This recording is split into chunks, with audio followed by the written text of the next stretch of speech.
Presidential hopeful Hou Yu-ih meets a former Prime Minister of Japan. Taiwan's Interior Ministry is rolling out the latest phase of a plan to build more social housing. More women in Taiwan are choosing to freeze their eggs as they prioritize their careers. Plus, feeling peckish? No one's at the counter, but you can still get your snack at this unmanned convenience store.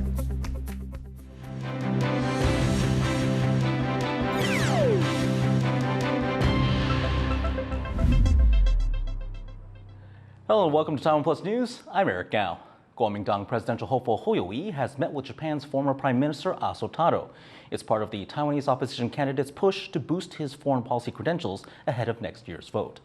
Hou and Aso met behind closed doors on Tuesday at the headquarters of Japan's ruling party, the LDP. Neither released a statement.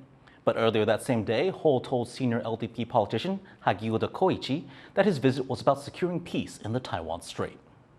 最主要是希望台海能够安定，台湾安全，日本安心，我们都能够让台日关系更加的紧密在一起。 For more on Hou's Japan visit, our reporter Stash Butler spoke to political scientist Lev Nachman. How big of a deal is it for a presidential candidate like Hou Yu-ih to meet a former Japanese prime minister? I mean, is that a common thing?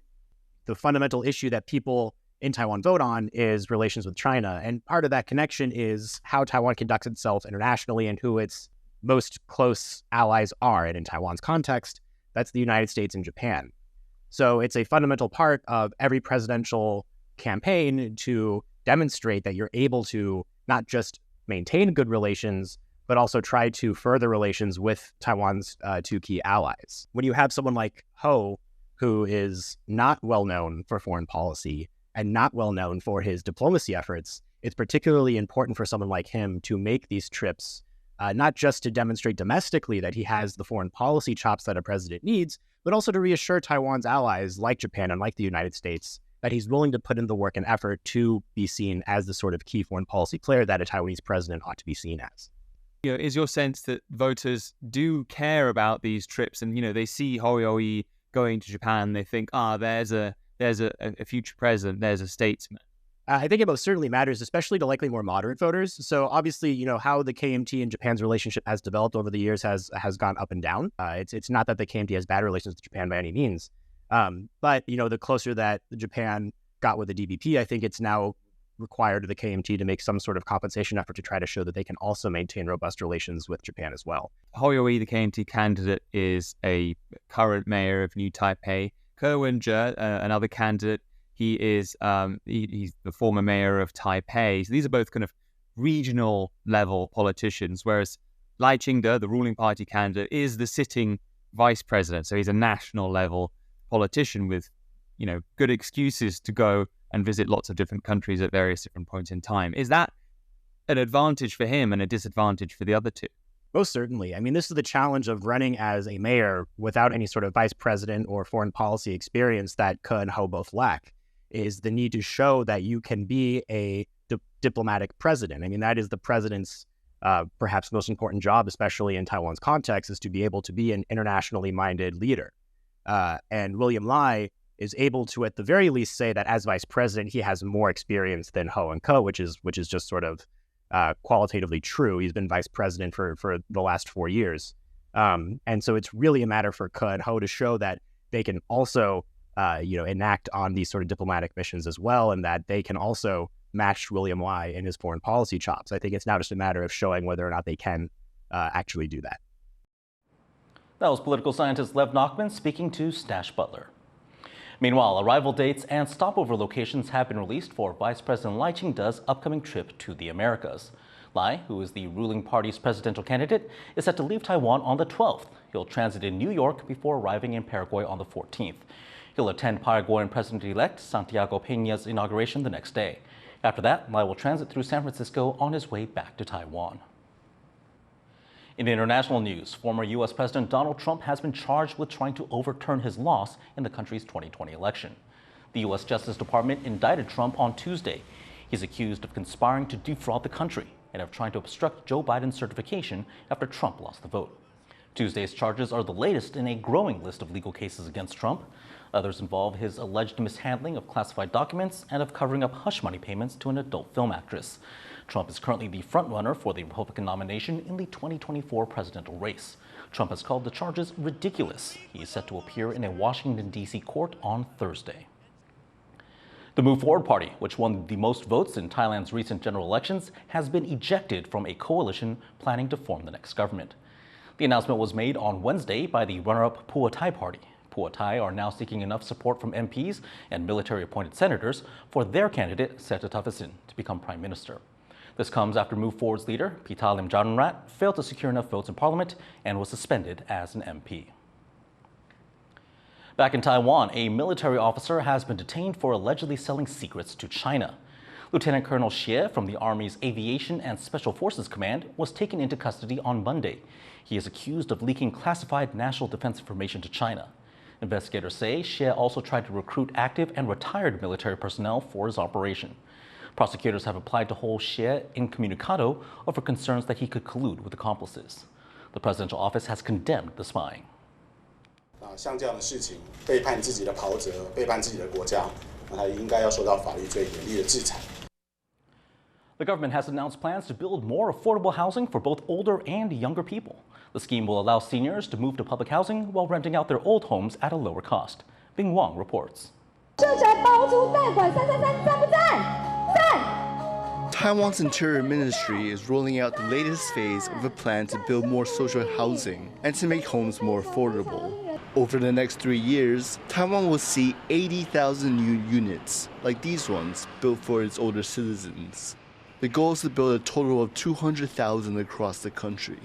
Taiwan is an aging society, with nearly 18% of the population, or around 4 million people, over the age of 65. That's why the government is trying to make sure the country's older citizens are taken care of. The authorities are now working with local officials to carry out the project. 有16个县市的地方政府，大家齐心努力，让我们一起让所有需要住社会住宅的人都得到很好的可以安居乐业的地方。 Under the plan, senior citizens can also switch from a private home to a public housing unit in a different part of the country. This will allow them to live closer to their families and provide them with safer, more accessible living spaces. Many elderly people have been living in apartments without elevators for decades. Under this new plan, elderly people will be moved to more accessible and safer housing, while their private homes will be rented out to younger people. But not everyone thinks this plan will solve Taiwan's housing issues, especially those faced by younger people, whose wages are lower than those in nearby Japan and South Korea. Even with the government policies to try to suppress housing price growth, it hasn't really worked effectively as compared to other countries. So we're seeing that wages on the whole are stagnant, while housing prices continue to grow. The government says it's committed to making housing affordable, giving people a roof over their heads and offering them stability. But with wages that lag behind its neighbors and a rising cost of living, analysts say more must be done to make Taiwan an equitable society. Eason Chen and Bing Wang for TaiwanPlus. More and more women in Taiwan are prioritizing their careers over starting a family. And as this number grows, egg freezing, which gives them the option of having children later in life, has also grown in popularity. But for many women, access to this treatment can still be very limited. Yujing Huang has the details. Hoping to increase her chances of having healthy children in the future, 33-year-old Vivian Tong is preparing to have her eggs frozen. A single career woman, she wants to have more options later in life, while spending her current time concentrating on her work. And Tong is not alone. A recent study from the National Taiwan University Hospital found that the number of women aged between 35 to 39 who are choosing to have their eggs frozen has nearly doubled in the past 3 years. For many, it's basically become a form of insurance. 他年纪越来越大，可能不好生啊，生不出来。那另外一方面就是，其实我发现，就我跟我的朋友之间，我们也都蛮重视，就是未来可能小孩子的健康程度。那就是其实也有查到资料说，卵子对于宝宝的发育是蛮重要的。Egg freezing is becoming increasingly popular in Taiwan. This is happening as people here are getting married later in life, with the average age for a first marriage hitting a record high this year at almost 32 years old. Taiwan's birth rate is also among the lowest in the world. Some local governments see egg freezing as a solution and started to subsidize the technology. The founder of Taiwan's first egg bank, Lichings, predicts that demand will jump this year. 其实预估今年可能会更多，今年应该会，因为现在普遍未婚的女性都有这个冻卵这个 sense 她们也真的有需求，所以我预估今年说不定有可能比去年又成长超过50%。But even though women like Tong have more options than previous generations, they still face restrictions. Under Taiwan's current law, women cannot use their frozen eggs unless they have a male spouse. And authorities say that rule won't change anytime soon.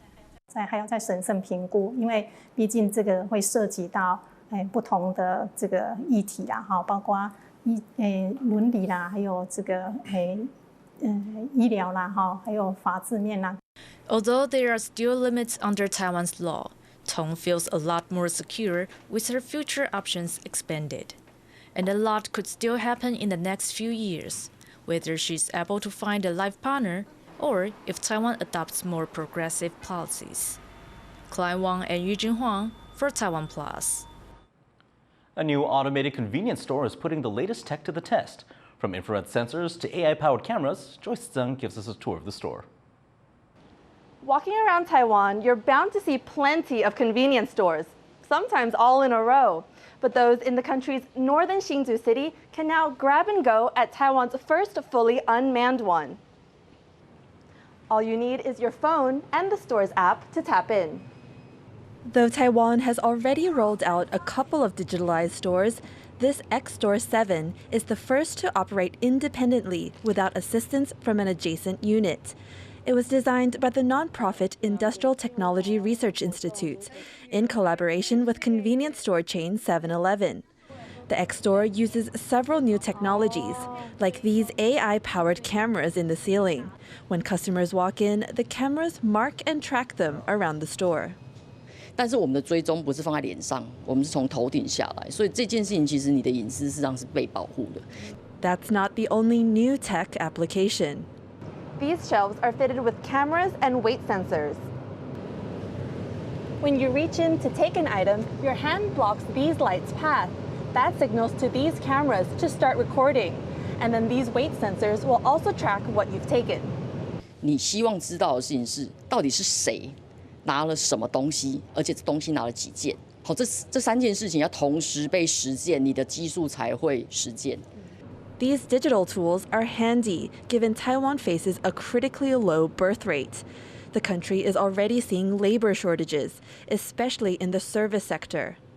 Though this so-called unmanned shop still relies on humans for certain tasks, like restocking, the shop's designers say the significant cut in manpower is still a breakthrough. And once you're done with your shopping, you scan the product codes and pay directly through your phone. Though there are still some limitations, the store's designers are confident that with more tech and more services, these unmanned stores will be getting more, well, convenient. Andy Xue and Joyce Zhen in Hsinchu City for TaiwanPlus. Coming up, despite promises to make Taiwan's sidewalks more wheelchair-friendly, groups say there's a long way to go towards full accessibility. Stay tuned.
Welcome back. You're watching TaiwanPlus News. The government is working to make roads safer for people in wheelchairs by addressing the problem of hard-to-see curbs. But as John Van Trieste reports, this might not be enough to make Taiwan's roads fully accessible to people with disabilities. Nearly 2 months after her accident, Lin Junjie's arm is still in a sling. While on her way to a meeting in Taipei on disability issues, her wheelchair went over a sidewalk curb she couldn't see was there. On Tuesday, she joined a press conference with other people with disabilities, bearing a message. It's time to make Taiwan's walkways fully accessible. 步道跟车道之间，它其实是有高低差，而且10来公分的高低差，我就没有认为它会是有个台阶，所以轮椅直接就开下去，然后人就飞扑到街上。At least one lawmaker was at the event to offer support. The Interior Ministry now says it will work with the Transportation Ministry to deal with curbs under 20 centimeters high, ensuring accidents like Lin Junjie's won't happen again. But accessibility advocates say high curbs are just one of the obstacles people in wheelchairs face. 因为所有权是他的，所以围起来违章，那是违章哦哈。围起来，当他的停车位，很多都是把它当成家里的停车位、私有停车位，要不然就是什么围起来做生意，商店的一部分，这个都是违法。但是我们的政府机关没有人敢去取缔。Last year, Taiwan made global headlines when an article called the country a pedestrian hell. With illegally parked scooters, narrow pathways, and uneven pavement, the country's infrastructure is already less than ideal for people without disabilities. For people with disabilities, getting around is that much harder. Justin Wu and John Van Trieste in Taipei for TaiwanPlus. A new report from Taiwan's Commonwealth magazine shows that Taipei is heating up much faster than the global average. Sally Jensen spoke with Professor Lin Ziping from National Tsen Kung University, who is also the head of the Building and Climate Lab, to find out more. Taipei is heating up faster than the rest of the world and faster than almost every capital city in Asia. Why is that? Taipei or some city like Kaohsiung or Tainan, they are close to the sea coast, so it should not have a very high urban heat island, because the definition of urban heat island is the warmth of the city and the coolest part, and the difference will be urban heat island. But maybe because the basin area and also the global change, so it increased the urban heat island in Taipei. So Taipei is a basin that also has a lot of buildings. What is it about Taipei's buildings that makes the heat island effect so bad? At best, it is because the basin typical of Taipei area, but we have a lot of artificial building or the pavement. For example, if we use the air conditioner, and it will emit heat, and it will increasing the temperature of Taipei city. What do you think needs to be done to Taipei's urban landscape to help it cool down? I think at first is the greenery or keep the waterland of the Taipei city, because in this area, the water can evaporate and it will take some heat away. And the second way is to have a good organize of the building mass, because once you have a long facade across the riverside or around the park, and the wind from the park or the river cannot go through the building. But the most important one is to keep the buildings more energy efficiency, because if we get all the buildings, they have good design, they use less air conditioning, and they will emit less heat to the urban area.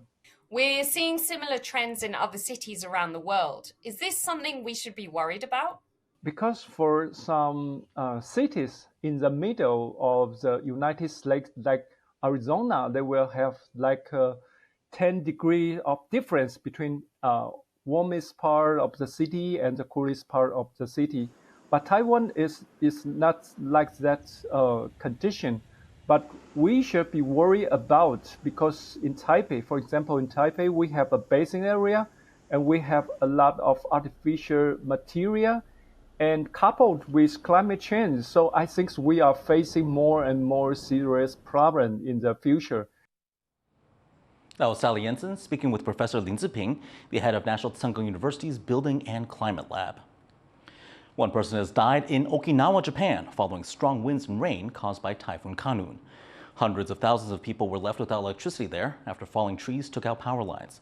The typhoon is moving slowly toward northern Taiwan before it's expected to move northwards back to Japan later this week. Taiwan has issued both land and sea warnings for the storm. And as Taiwan and its neighbors brace for Typhoon Kanun, China is still dealing with the aftermath of Typhoon Doksuri. The death toll in China reached 20 on Tuesday after intense rain and flooding hit the country's northeast. Tens of thousands have been evacuated in Tianjin, while Beijing and its neighboring province reported downed power lines and damaged roads. On social media, Taiwan's President Tsai Ing-wen and Vice President Lichings posted messages of sympathy for the victims.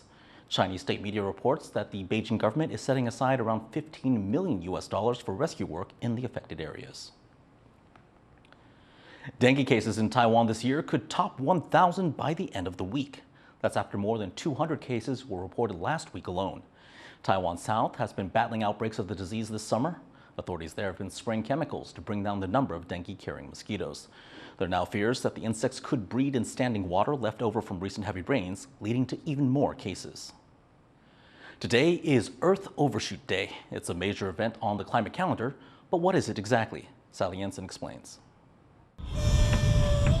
Drilling, digging, deforestation, dumping, and destruction. The demands people put on the planet and its resources far outweigh what Mother Nature can provide. And as of Wednesday, they've exhausted her capacity for 2023. Over the last 50 years, the world has been eating up resources faster than nature can replenish them. Earth Overshoot Day aims to alert people to this alarming truth. It's a date that's been arriving earlier and earlier, and in 2023 it falls on August 2nd. At the current rate, we would need almost 2 Earths to sustain our way of life.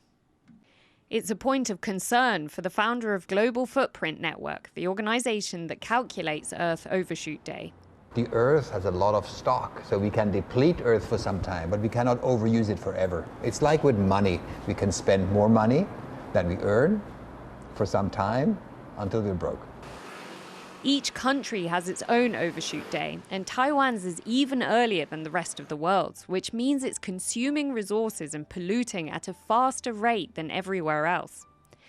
Taiwan's Overshoot Day was a very early March 14th in 2018, the last time the date was calculated. That puts it on a par with the UAE, Canada, and the US.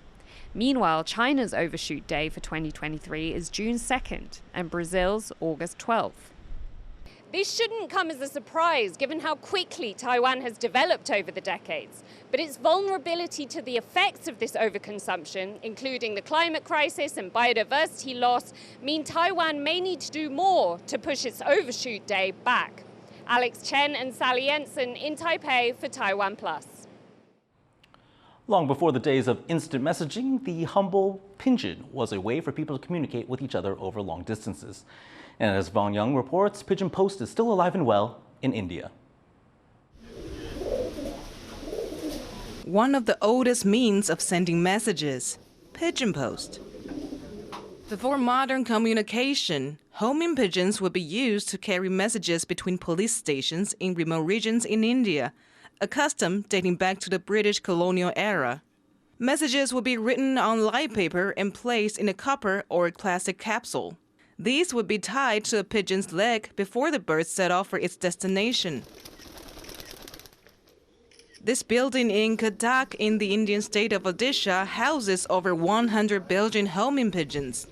These birds are famous for their ability to find their way home from thousands of miles away. This is the pigeon carrier service. We have it since 1946. And this service was basically used for communicating from one station to another station. Now we have kept it as a heritage, as a ceremonial thing with us. When the birds are 5 to 6 weeks old, they're placed in a crate on top of their shelter to get to know their surroundings. Next, they're taken a short distance away from their home and released. Relying on instinct, the birds make their way back to their enclosure. As time goes on, the distance is extended by about 3 kilometers a day, Within 10 days, the birds can find their way home on their own from 25 kilometers away. Once trained, the routes are imprinted in the pigeon's memory for years. I would still say today that Orissa is the only place where officially, there are private pigeon keepers who do it. Officially, under government sanction with the police, we have an organization where the pigeons are used, kept, and that makes it very unique. As well as flying long distances, these pigeons can live for up to 20 years. Nowadays, they only tend to appear on special occasions, such as India's Independence Day and Republic Day. At ceremonies to mark these events, they're released into the sky as a symbol of peace. Pigeon Post may seem obsolete in the age of the smartphone, but in an uncertain world, their usefulness should maybe not be written off just yet. Dion Lien, Sunny Chi, and Yvonne Yang for TaiwanPlus. Thank you for watching TaiwanPlus News. Remember to download the TaiwanPlus app for more stories from Taiwan and around the world. Finally today, we leave you with images of a festival in El Salvador honoring their patron saint, with a parade featuring elves, mythological creatures, and fantasy characters. I'm Eric Gao. Take care and see you next time.